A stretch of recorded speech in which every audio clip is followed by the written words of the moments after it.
انبوكسنج للكتاب الطيب. طيب صلوا على النبي يا شباب، ان شاء الله هنعمل ريفيو لكتاب الطيب. خلاص كتاب برضو ما جالناش زي كتاب المرشد كده، احنا نزلنا اشتريناه للاسف ودفعنا من جيبنا. خلاص كتاب سعره 200 جنيه. خلاص فالراجل لما باعهولي اداني دفعت 200 جنيه. فتعالوا نشوف بقى الكتاب ايه محتوياته. بصراحة الكتاب طور نفسه عن السنة اللي فاتت وبقى كويس. يعني انت لو دلوقتي كنت متحير بين المرشد والطيب هات الطيب. ليه بقى؟ هقول لك دلوقتي.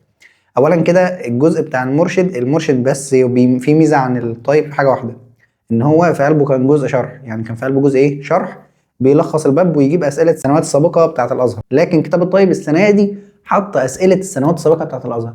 فانت كده الكتاب الطيب عمل لك ميكس بين اسئلته واسئله السنوات السابقه بتاعت مين؟ بتاعت الازهر. نبص على الكتاب. اولا كده يا شباب الكتاب متقسم ابواب. خلاص فاللهم صل على سيدنا محمد. ابواب، باب الاول، باب الثاني، باب الثالث. خلاص ومقسم الباب لاجزاء. يعني مثلا يعني هو جايب لك امتحان على نص الباب الاولاني، تمام، وامتحان على نص الباب الثاني، وامتحان على الباب كله. وصلت الفكره؟ خلاص وكذلك بقى مع كل الابواب. يعني مقسم الباب نصين، نص الاول نص ثاني، وامتحان على الباب كله.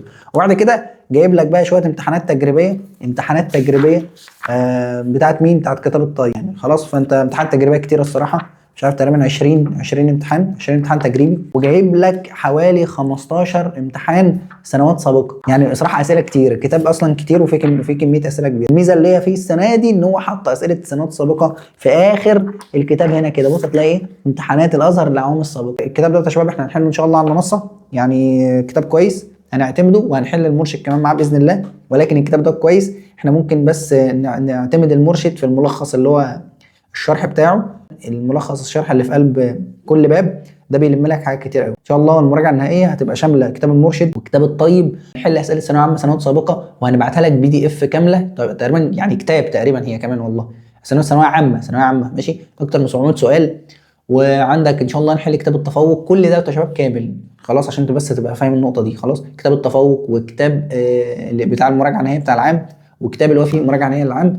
يعني لاي تفاصيل خاصه بالمراجعه النهائيه ان شاء الله هتبدا بعد العيد باذن الله.